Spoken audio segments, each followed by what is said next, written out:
Hello నమస్తే సలాం వాలేకుం మీ అందరికీ Everest masala వారవ వంటలు powered by natural refined sunflower oil కి స్వాగతం. మనం కూరగాయల్లో మన దేశపు వంటలు అయితే మనం ఎక్కువగా చూస్తూనే ఉన్నాం, వేరే టీవీ షోల్లో కూడా చూస్తున్నాం. కానీ ఈ విదేశీ వంటలు చూపించమని నన్ను చాలామంది అడుగుతున్నారు. అయితే ఈరోజు వంకాయ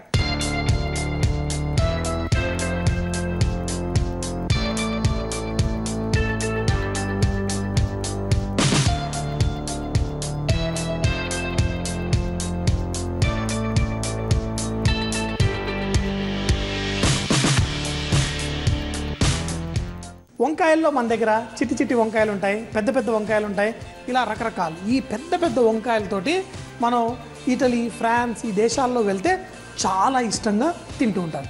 అయితే వంకాయని ఎక్కువగా మంచి కాంబినేషన్ అంటే టమాటో. మరి ఇక్కడ చూడండి టమాటో. అయితే వాళ్ళు మనం వాడే టమాటాల్లో మన ఊరు టమాటాలు కాకుండా కొంచెం తీపిగా ఉన్న మన బెంగళూరు టమాటా అని మనకు దొరుకుతుంది కదా. ఈ టమాటాలు కనుక మనం తీసుకొని వేడి నీళ్ళల్లో ముంచి తీసేస్తే దానిపైన పొట్టు ఒట్టిగానే వచ్చేస్తుంది. తర్వాత దాని గింజలు తీసేసి పైన మంచి ఫ్లెష్ ఏదైతే టమాటోది ఉంటుందో దాన్ని చాప్ చేసేసుకున్నాం. అయితే దీన్ని ఎక్కువగా సాసుల్లో వాడుకుంటాం. సో మరి అలాగే ఇందులో టమాటో ప్యూరీ కూడా. ఈ వంకాయ చీజ్ టమాటో అనేది చాలా మంచి కాంబినేషను. సో మరి ఈరోజు ఈ పెద్ద పెద్ద వంకాయల్ని సన్నగా కట్ చేసేసుకుందాం. ఈ వంకాయల్ని కట్ చేసుకుందాం. ఇలా సన్నగా అయిన తర్వాత అంటే పైదైతే ఈజీగా కట్ చేసేసుకోవచ్చు. మరి సన్నగా అయిన తర్వాత అంటే నైఫ్ని కొంచెం ఇలా పెట్టేసి మనకి క్లియర్గా ఇలా కట్ చేసుకుంటే పర్ఫెక్ట్గా వచ్చేస్తుంది. ఇలా వంకాయల్ని ఇలా సన్నగా కట్ చేసేసుకున్న తర్వాత నీళ్ళల్లో ఎందుకు పెట్టానంటే వంకాయలకి ఆక్సిడేషన్ అవుతుంది. చిట్టి వంకాయ అయినా, పెద్ద వంకాయ అయినా, తెల్ల వంకాయ అయినా, నల్ల వంకాయ అయినా, ఏ వంకాయ అయినా ఈ వంకాయలో గాలి తాకగానే రంగు మారే ఆ క్వాలిటీ ఉంటుంది. దాన్ని ఆక్సిడైజేషన్ అంటారు. అందుకని ఇలా నీళ్ళల్లో పెట్టేశాను. కానీ ఇప్పుడు మనం దీనికి కొంచెం నూనె, అలాగే దీనికి కొంచెం స్పైసెస్, మరి విదేశాల్లో వాళ్ళు ఎలాంటి స్పైసులు వాడతారో కూడా తెలుసుకుందాం. సరే, మరి ఈ వంకాయల్లో ఉన్న నీరు మనం ఒక గుడ్డతోటి కానీ ఒక పేపర్ టవల్తో కానీ కొంచెం తూడు చేసుకొని రెడీ పెట్టుకోవాలి. సో మరి అది తర్వాత చేద్దాం. ముందు మనం వాడే దీన్ని కోటింగ్ చేయడం కోసం కొన్ని స్పైసెస్. ఇక్కడ ఆలివ్ ఆయిల్. ఈ ఆయిల్ చక్కగా గ్రీన్గా ఉంది కదా, దీన్ని ఆలివ్ ఆయిల్ అంటారు. ఇది ఎక్కువగా మన ఈ పాలస్తీన్ ఈ ఏరియాలో అరబ్ కంట్రీస్ ఏవైతే ఉన్నాయో అక్కడి నుంచి చాలా ఎక్కువగా ఈ ఆలివ్ ఆయిల్ దొరుకుతుంది. అయితే ఈ ఆలివ్ ఆయిల్లో ఉన్న గొప్పతనం ఏంటి అంటే ఈ ఆయిల్కి ఎటువంటి వాసన ఉండదు. మన ఆయిల్సే తీసుకోండి, మన ఆయిల్స్ కొబ్బరి నూనె అంటే మంచి కొబ్బరి వాసన వస్తుంది, పల్లి నూనె అంటే పల్లి వాసన వస్తుంది, నువ్వులతో చేస్తే నువ్వుల వాసన వస్తుంది. కానీ ఈ ఆలివ్ ఆయిల్కి ఎటువంటి వాసన ఉండదు, కానీ ఫ్లేవరు, టేస్ట్ తినేటప్పుడు మంచి టేస్ట్ ఉంటుంది. సో ఈ ఆయిల్ని మనం ఇందులో వాడుకుందాం. అయితే ముఖ్యంగా మీరు కనుక ఇప్పుడు ఈ పిజ్జాలు అవి బయట తినడానికి వెళ్తారు కదా, బయట అంటే ఏదో చిన్న చిన్న షాపుల్లో కాదు, పెద్ద పెద్ద ఈ ఇంటర్నేషనల్ చైన్ పిజ్జాలు ఉంటాయి కదా, వాళ్ళందరూ ఆలివ్ ఆయిలే దానిపైన వేస్తారు. అప్పుడే దానికి ఒక మంచి టేస్ట్ వస్తుంది. మరి దీంట్లో మనం మిరియాల పొడి, అలాగే కొంచెం ఉప్పు, అలాగే దీంట్లో కొంచెం వెనిగర్. ఈ వెనిగర్ కూడా వేయడం వల్ల మంచి ఆ టేస్ట్ కొంచెం అంతా పర్ఫెక్ట్గా ఉంటుంది. మరి వెనిగర్ వేసినప్పుడల్లా కొంచెం అంత పంచదార. ఇందులో ఇంకా హర్బ్స్, మన కొత్తిమీర ఒక హర్బు, పుదీనా ఒక హర్బు. కానీ ఇక్కడ వాడేది వాళ్ళు ఏంటంటే ఒరిగానో, బేసిల్, అలాగే రోజ్మెరీ, థైమ్ అని వాడుతూ ఉంటారు. సో మన దగ్గర ఇక్కడ వాడుతుంది థైమ్, అలాగే రోజ్మెరీ. అయితే మన దగ్గర హర్బ్స్ లేవని మీరు ఏం కంగారు పడక్కర్లేదు. మన ఇంటి పెరట్లోనే వీళ్ళు వాడే అద్భుతమైన హర్బ్స్ మన దగ్గర ఉంటాయి కదా. మనం బేసిల్ అంటే ఏంటో తెలుసా, మనం వాడే తులసాకు. కాకపోతే వాళ్ళు వాడే ఆకు కొంచెం పెద్దగా ఉంటుంది, అది ఒక రకమైన బేసిల్. సో మన ఇంట్లో దొరికే తులసాకును కూడా చిన్న చిన్న ముక్కలుగా కట్ చేసి ఇందులో వేసుకోవచ్చు. మరి మార్జరం అంటారు, దాన్ని మన తలలో పెట్టుకుంటాం కదా పువ్వుల్లో. మనం అంటే మేం కాదు, మీరు చూసే ఆడవాళ్ళు. సో దాన్ని మరవం అంటారు కదా, దాన్ని కూడా మనం ఇందులో వేసుకుంటే మంచి టేస్ట్ వస్తుంది. మరి ఈ ఏదైతే ఉందో మనం దీన్ని మంచిగా ఇలా కలిపేసుకుందాం. మంచిగా కలిపేసుకుంటే అంతా దీనికి పట్టేస్తుంది. ఇప్పుడు ఈ నూనెని మనం ఈ వంకాయ ముక్కల్ని కొంచెం డ్రైగా చేసి దీన్ని దాన్ని కోటింగ్ చేసి తర్వాత దీన్ని గ్రిల్ చేసుకోవాలి. ఈ వంకాయలు తీసి మనం సన్నగా కట్ చేసుకున్నాం కదా నూనెలో ఇలా కోట్ చేసేసుకుంటే ఎంతో మంచి టేస్ట్ వస్తుంది. సో మరి అలాగే ఇవన్నీ కూడా నీళ్లు లేకుండా మనం వీటిని తీసేసుకున్నాం. మనం వంకాయలతోటి మంచి డిష్లు మనం ఎన్నో చేసుకున్నాం. బెంగాలీ స్టైల్ కూడా మీకు చేసి చూపించాను. ఇప్పుడు ఈ వంకాయలన్నిటికీ ఈ మసాలా మంచిగా పట్టుకునేలా మనం వీటిని కోటింగ్ చేసుకుందాం. ఈ వంకాయల్ని మనం ఇలా చక్కగా చేసుకున్న తర్వాత పెనం వేడిగా చేసి దానిపైన ఇలా చేసుకోవాలి. ఏమవుతోంది ఇలా చేయడం వల్ల అంటే మన వంకాయలు తర్వాత సాఫ్ట్ అయిపోతాయి. ఈ వంకాయల్ని మనం తర్వాత ఫోల్డ్ చేయొచ్చు. ఇప్పుడు మనం దీన్ని తిప్పడానికి ట్రై చేస్తే వంకాయ విరిగిపోతుంది. ఇప్పుడు మనం ఆల్రెడీ కొంచెం నూనె పెట్టాం కదా, ఈ నూనె కుక్ అవుతూ ఇవి సాఫ్ట్గా అయిపోతాయి. చూడండి, ఈ వంకాయలు సాఫ్ట్గా అయిపోతున్నాయి.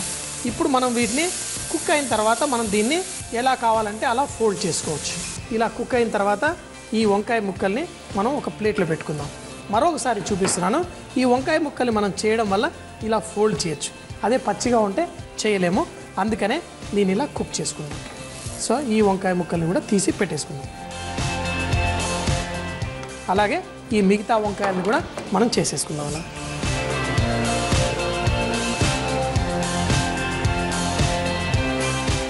ఈ వంకాయలు కూడా చక్కగా రెండు వైపులు కొంచెం ఇలా గీతలుగా చూడండి, కలర్ ఎలా వచ్చిందో ఇలా చూడ్డానికి అందంగా ఉంటుంది. ఈ వంకాయలు కూడా చక్కగా కుక్ చేసేసుకొని తర్వాత దీని లోపల పన్నీర్ స్టఫింగ్ అంతా చేసుకోవాలి. అది ఎలా చేయాలో చూపిస్తాను. వంకాయలు అయితే చక్కగా సాఫ్ట్గా అయిపోయినాయి. చూడండి ఎలా అంటే అలా ఫోల్డ్ చేసుకోవచ్చు. సో మరి ఇవి పక్కన పెట్టేసుకుందాం. ఇప్పుడు దీని లోపల స్టఫింగ్ చేయడం కోసం పన్నీర్, మనం సాధారణంగా పన్నీర్ ఉంటుంది కదా, దాన్ని గ్రేట్ చేసేసుకున్నాం. ఇలా గ్రేటర్లో పెట్టి మనం గ్రేట్ చేసుకొని దీంట్లో చిటికెడంత ఉప్పు, ఎందుకంటే దీంట్లో చీజ్ కూడా వేస్తున్నాం, వేరే చీజ్, అందుకని మరీ ఎక్కువ వద్దు. కొంచెం పన్నీర్ వేసుకొని కొంచెం మెల్టింగ్ చీజ్ కూడా వేసుకుందాం. మనకి బజార్లో మొజరెల్లా చీజ్ అట్లా ఇట్లా దొరుకుతుంది కదా, అవన్నీ వేసుకొని ఇందులో ఉల్లి పరకలు కూడా వేసుకుంటే మంచి టేస్ట్ వస్తుంది. అలాగే దీంట్లో కొంచెం కారంగా ఉండడం కోసం మనం ఇలా ఎండుమిరపకాయలు పొడిగా ఉన్నది ఇందులో వేసేసుకుందాం. ఏం లేదు, దీన్ని మొత్తం ఇలా మంచిగా కలిపేసుకొని దీన్ని మన వంకాయల్లో స్టఫింగ్, చూడండి ఇప్పుడు ఇది రెడీ అయిపోయింది. దీన్ని మనం మన వంకాయల్లో స్టఫింగ్ చేసేసుకుందాం. మరి ఈ వంకాయల్లో ఇలా తీసుకొని మనం ఈ పన్నీర్ ఏదైతే ఉందో దాన్ని ఇలా ఒక సైడ్ పెట్టేసుకొని దీన్ని చుట్టేసుకోవాలి. వంకాయల లోపల పన్నీరు ఇది. మరి వీళ్ళు ఏ వంటకం చేసినా కానీ చాలా శ్రద్ధతో, చాలా ఇంట్రెస్ట్గా, చాలా రుచి వచ్చేలా చేసుకుంటూ ఉంటారు.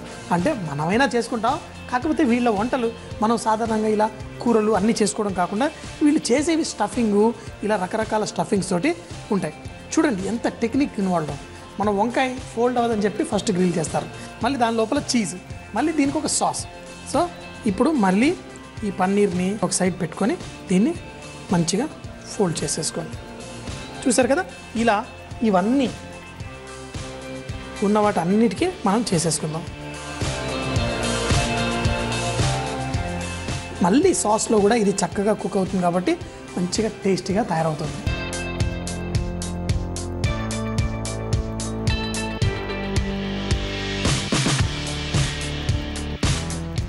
మరి చూడండి వంకాయలు ఎంత చక్కగా, అద్భుతంగా, సూపర్గా, ఏంటి ఏం అక్కర్లేదు.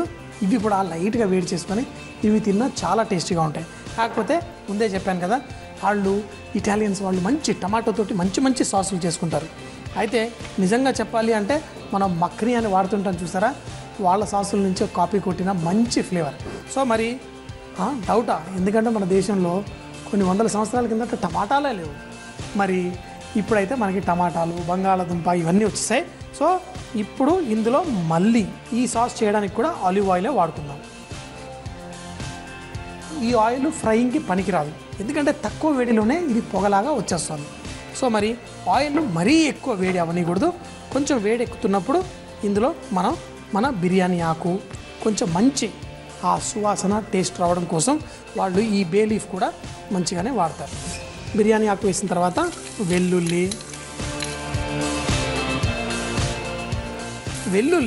ఆలివ్ ఆయిల్లో వేసినప్పుడు వచ్చిన ఆ మంచి సువాసన మీరు ఎందులో వేసినా ఆ వెల్లుల్లికి ఎంత సువాసన ఇవ్వదు. సో ఆ వెల్లుల్లి కూడా కొంచెం అయిన తర్వాత దీంట్లో ఉల్లిపాయలు, అలాగే ఈ ఉల్లిపాయలు కూడా కొంచెం వేగుతున్నప్పుడు ఇందులో సన్నగా తరిగిన క్యారెట్ ముక్కలు కూడా. ఇవన్నీ ఏంటంటే మనకి మంచి ఈ సాస్కి మంచి టేస్ట్ ఇస్తుంది. మరి ఇందులో కూడా మనం ఎప్పుడు చేసినట్టే కొంచెం అంత ఉప్పు వేసుకుంటే దీంట్లో ఉన్న నీరు కూడా బయటకు వచ్చి తొందరగా కుక్ అవుతుంది. ఈ ఉల్లిపాయలు కూడా కొంచెం సాటే అయిన తర్వాత ఇప్పుడు మన టమాటో ప్యూరీ.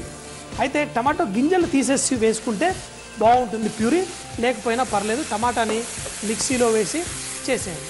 ఈ టమాటాలు ప్యూరీ వేసిన తర్వాత ఇందులో కొంచెం పంచదార. ఎందుకంటే సాధారణంగా మనకి ఇండియాలో మన బెంగళూరు టమాటాలు దొరికినా దాంట్లో కొంచెం పులుపు అనేది ఉంటుంది. అది కట్ చేయడం కోసం కొంచెం అంత పంచదార, అలాగే మిరియాల పొడి. మళ్ళీ దీంట్లో ముందుగా మనం టమాటాలు వేడి నీళ్ళల్లో ముంచి దానిపైన పొట్టు తీసి దాంట్లో గింజలు తీసేసి ఇలా ముక్కలుగా కట్ చేసుకున్నాం కదా, ఇవి కూడా ఇందులో వేసేసుకున్నాం.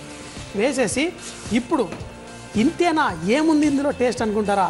మరి ఇందులో మనం వేసిన హర్బ్స్ అన్నీ ఇందులో ఫ్లేవర్ ఇందులోకి వస్తుంది, అప్పుడే దీనికి టేస్ట్ వస్తుంది.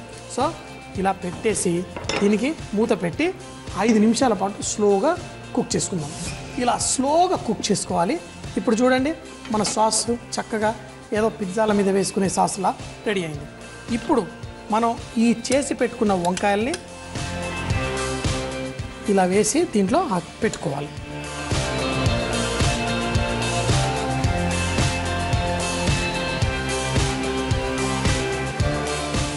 ఈ చేసుకున్న ఈ వంకాయవన్నీ దీన్ని పెట్టేయచ్చు. టమాటాలు కూడా ఈ వంకాయలు కింద నుంచి అయితే జ్యూసెస్ పీల్చుకుంటుంది, పైన కూడా మీరు కొంచెం అంతా ఇలా వేసుకోవచ్చు. సాధారణంగా వాళ్ళు ఏం చేస్తారంటే చీజ్ అనేది చాలా ఎక్కువగా తింటారు. అయితే ఇలా మనం చేసుకున్న తర్వాత దీనిపైన కూడా ఈ మెల్టింగ్ చీజ్ మనకి మార్కెట్లో దొరుకుతుంది కదా పిజ్జాల మీద వేసుకోవడానికి, ఆ చీజ్ కనుక దీని మీద వేసేసుకుంటారు. వేసుకున్నప్పుడు ఈ చీజ్ ఆ వేడికి మెల్ట్ అవుతుంది. సో మూత పెట్టి ఒక 2 నిమిషాల పాటు స్లోగా ఉంచితే ఆ చీజ్ మెల్ట్ అయ్యి మంచిగా ఉంటుంది. దాన్ని సర్వ్ చేసుకుంటే అదిరిపోతుంది. దీన్ని ఎలా తినాలి అని మీరు అనుకుంటున్నారా? ఏం లేదు, బ్రెడ్ తోటి వాళ్ళు చక్కగా దానిపైన కొంచెం బటరు, గార్లిక్ అలా వేసి టోస్ట్ చేసుకుంటారు. ఆ బ్రెడ్ తోటి ఇది తింటే చాలా బాగుంటుంది. 2 నిమిషాల తర్వాత ఇది చక్కగా రెడీ అయిపోతుంది. చూడండి ఇలా చీజ్ కూడా కరిగి భలేగా ఉంటుంది. అయితే దీన్ని ఏంటి చూసారు కదా, కొంచెం అంత బ్రెడ్ స్లైస్ మీద కొంచెం అంత బటర్ వేసి గార్లిక్ అవి వేస్తారు. సో మరి ఇప్పుడు ఈ చీజ్ సాగుతుంటుంది. దీన్ని మనం ఈ వంకాయ పీసుల్ని మనం ఇలా సర్వ్ చేసుకోవచ్చు. ఇంకొక పీస్ అయితే చీజ్ ఏంటంటే మీరు పిజ్జాల మీద కూడా చూస్తారు కదా, సాగుతూ భలేగా ఉంటుంది.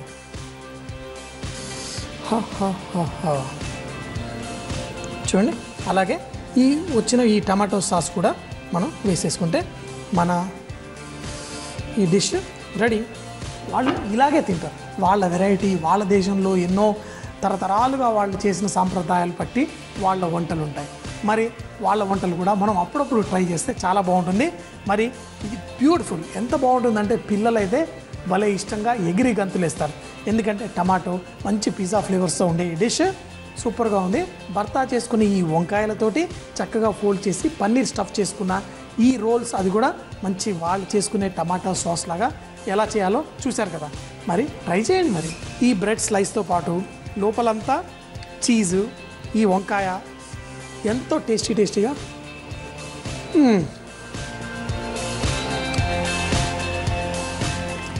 చాలా బాగుంది.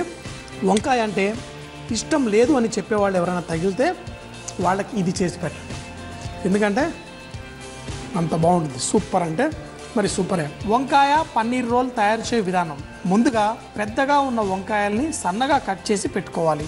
ఇప్పుడు ఒక బౌల్లో ఒలివ్ ఆయిల్, మిరియాల పొడి, ఉప్పు, వెనిగర్, పంచదార, ఒరిగానో, రోజ్మెరీ వేసి కలిపి వంకాయలకు పట్టించాలి. వీటిని పెనంపై 2 వైపులా రోస్ట్ చేసుకోవాలి. మరొక బౌల్లో పన్నీర్ తురుము, ఉప్పు, చీజ్ తురుము, ఉల్లికాడలు, చిల్లీ ఫ్లేక్స్ వేసి కలిపి ఫ్రై చేసి పెట్టుకున్న వంకాయ ముక్కల్లో స్టఫ్ చేసి రోల్ చేసి పెట్టుకోవాలి. ప్యాన్లో కొంచెం ఆలివ్ ఆయిల్ వేడి చేసి బిర్యానీ ఆకు, వెల్లుల్లి, ఉల్లిపాయ, క్యారెట్ ముక్కలు, ఉప్పు వేసి వేయించుకోవాలి. తర్వాత టమాటో ప్యూరీ, పంచదార, మిరియాల పొడి, బ్లాంచ్ చేసి తొక్కు తీసి టమాటా ముక్కలు వేసి మూత పెట్టి 5-6 నిమిషాల పాటు ఉడికించుకోవాలి. ఇప్పుడు ఇందులో రోల్ చేసి పెట్టుకున్న వంకాయ ముక్కల్ని వేసి 4-5 నిమిషాల పాటు ఉడికించి పైనుంచి చీజ్ తురుము వేసి అది మెల్ట్ అయిన తర్వాత బ్రెడ్తో సర్వ్ చేసుకుంటే చాలా బాగుంటుంది. పిల్లలకి ప్లస్ మీకు కూడా అందరూ కలిసి ఎంజాయ్ చేసేలాగా ఒక మంచి నాన్ వెజ్ ఐటమ్ చెప్తున్నాను మీకు. మనం సేమియా ఉప్మా చేస్తాం కదా, సేమియా ఉప్మాలో చికెన్ని కొంచెం బాయిల్ చేసి వేసి పిల్లలకి చేసి పెట్టి చూడండి, చాలా టేస్టీగా ఉంటుంది. వాళ్ళకి తెలియకుండానే చికెన్ తినేస్తారు. అది ఎలా చేయాలో నేను మీకు చెప్తాను. కొంచెం గిన్నె వేడైన తర్వాత, మా బాబు కూడా చిన్న ఉన్నప్పుడు వాడు చికెన్ తినేవాడు కాదు, కానీ వాడికి సేమియా ఉప్మా అంటే చాలా ఇష్టం. అప్పుడు చికెన్ని చిన్న చిన్న పీసెస్ కట్ చేసి ఇందులో వేసి నేను ట్రై చేసి చూశాను, వాడికి నచ్చింది. ఇంకా మీ పిల్లలు కూడా ఇలా ట్రై చేస్తే తింటారేమో అని చెప్పి నేను మీకు ఈరోజు చేసి చూపిస్తున్నాను. ట్రై చేయండి, మీరు తిన్నా కూడా చాలా టేస్టీగా ఉంటుంది. ఈ ఉప్మాకి చేయడానికి సేమియాని మనం ఎలాగైనా ఫస్ట్ రోస్ట్ చేసుకుంటాం కదా, అలాగే కొంచెం లైట్గా ఆయిల్ వేసి రోస్ట్ చేయండి ఫస్ట్ మీ సేమియాని. పిల్లలకి పెట్టడం కూడా ఒక ఆర్ట్ అండి. అందులో కూడా వాళ్ళకి ఏవి వేస్తే ఏ కాంబినేషన్స్తో ఇస్తే వాళ్ళకి నచ్చుతుందో అవి తెలిస్తే చాలు, వాళ్ళకి ఈజీగా మనం ఫీడ్ చేయగలం. అందులో హెల్ప్ చేయడానికి మా గురువుగారు సంజయ్ తుమ్మ గారు నన్ను ఇక్కడ తీసుకొచ్చారు. సో నేను మీకు హెల్ప్ చేస్తాను ఆ విషయంలో. సేమియా లైట్గా బ్రౌన్ అయిపోయాయి కదా, ఇప్పుడు తీసి పక్కన పెట్టుకుందాం.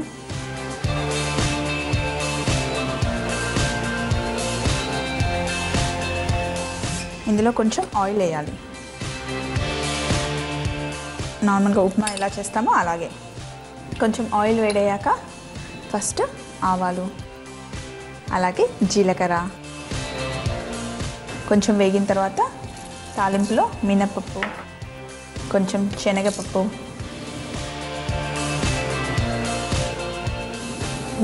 శనగపప్పు కూడా లైట్గా బ్రౌన్ కలర్ వచ్చిన తర్వాత పచ్చిమిర్చి. పిల్లలకైతే కొంచెం తక్కువ, నేను నార్మల్గా అయితే చాప్ చేస్తాను, కానీ పిల్లలైతే తీసి పక్కన పెట్టడానికి వీలుగా ఉంటుందని పెద్దగా తరిగాను. కొంచెం క్యాప్సికమ్ వేస్తున్నా టేస్ట్ కోసం. క్యాప్సికమ్ అసలు కారం ఏమి ఉండదు కదా, పిల్లలు కూడా తినేస్తారు. అలాగే ఉల్లిపాయలు మరీ ఎక్కువ బ్రౌన్ కలర్ అవ్వాల్సిన అవసరం లేదు, ఎందుకంటే సేమియా ఉప్మాలో ఉల్లిపాయలు ఎప్పుడు ట్రాన్స్పరెంట్గా కొంచెం పచ్చిగా అలా తగులుతూ ఉంటేనే చాలా బాగుంటాయి. ఉల్లిపాయలు తొందరగా వేగాలంటే మనం ఇందులో ఉప్పు వేయాలి.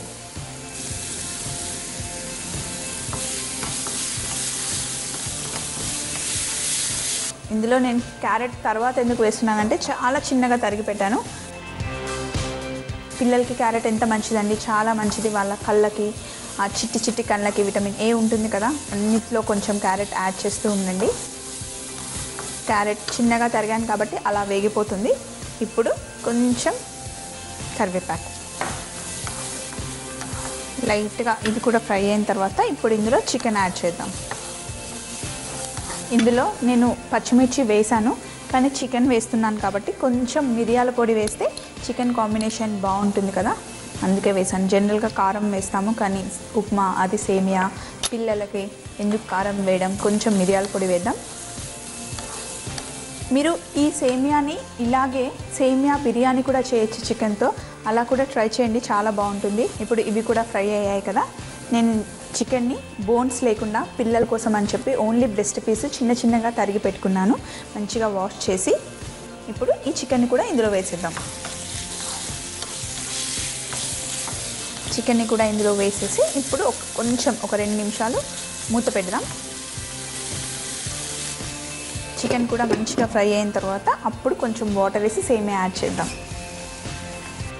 చికెన్ బాగా వేగిపోయింది కదా, మంచి స్మెల్ వస్తుంది, మిరియాల పొడి వేసాం కదా, చికెన్ పక్కాగా ఉడికిపోయింది. సో ఇప్పుడు ఇందులో కొంచెం వాటర్, నేను సేమియా కొంచెమే తీసుకున్నాను, ఈ వాటర్ సరిపోతుంది. వాటర్ని కూడా కొంచెం బాయిల్ అవ్వనిద్దాం, ఎందుకంటే వాటర్ తక్కువ వేస్తేనే కదా సేమియా పొడిగా వస్తుంది. సేమియా ఉప్మా ఎప్పుడు పొడిగా ఉంటేనే బాగుంటుంది. చూడండి, అప్పుడే ఆల్రెడీ వాటర్ ఉడికిపోతున్నాయి. అయితే ఈ సేమియాని ఇందులో వేసేద్దాం. పిల్లలు ఇష్టంగా తింటారు, మీ ఇంట్లో పిల్లలు తింటారంటే ఇందులో డ్రై ఫ్రూట్స్ కూడా యాడ్ చేయండి, బాగుంటాయి. మరీ ఎక్కువగా కలపకుండా ఇలా లైట్గా కలిపేసి ఒక 2 నిమిషాలు మూత పెడితే సేమియా ఈ ఆవిరికి కూడా ఉడికిపోతుంది. 2 మినిట్స్ మూత పెట్టేస్తే సేమియా ఉప్మా, అది చికెన్తో రెడీ అయిపోతుంది. సేమియా కూడా కుక్ అయిపోయింది. చూడండి ఎంత చక్కగా పొడి పొడిగా ఇంకా కలర్ఫుల్గా మధ్య మధ్యలో చికెన్ ఎలా ఉంటుంది, సూపర్గా వచ్చింది. సో ఇప్పుడు మనం స్టవ్ ఆఫ్ చేసుకుందాం. కావాలంటే దీనిపైన కొంచెం కొత్తిమీర, కొంచెం నిమ్మకాయ, మీరు పెద్దవాళ్ళు తింటే కనుక అలా వేసుకొని తినండి. చిన్నపిల్లలకు కదా మరి అవసరం ఏం లేదు. వేడి వేడిగా హాట్గా ఉంది కదా, కొంచెం టేస్ట్ చూసేద్దాం.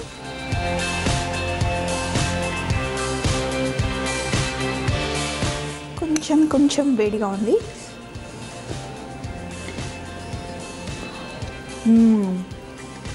చికెన్ బాగా ఉడికిపోయింది. ముందే అన్ని వెజిటేబుల్స్లో చికెన్ వేసి సాల్ట్ వేసి పెప్పర్ పౌడర్ వేసి చేసాం కాబట్టి పక్కాగా అన్ని మసాలాలు దానికి పట్టుకున్నాయి. ఇంకా సేమియాతో సూపర్ టేస్టీగా ఉంది. నిజంగా ఒక్కసారి ట్రై చేయండి. మరి మరొక మంచి పిల్లల రెసిపీతో మీ ముందుకు వచ్చేస్తాను. మీ షెఫ్ స్వప్న వైట్లా అండి. బాయ్. వారేవా అంటే అద్భుతమైన వంటలని.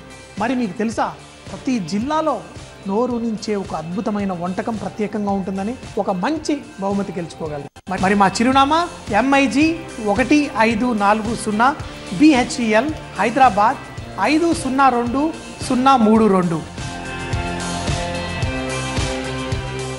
రేపు ఇదే టైంకి మన షో చూడండి. అప్పటిదాకా సీ యూ, బాయ్ బాయ్, ఖుదాఫిజ్.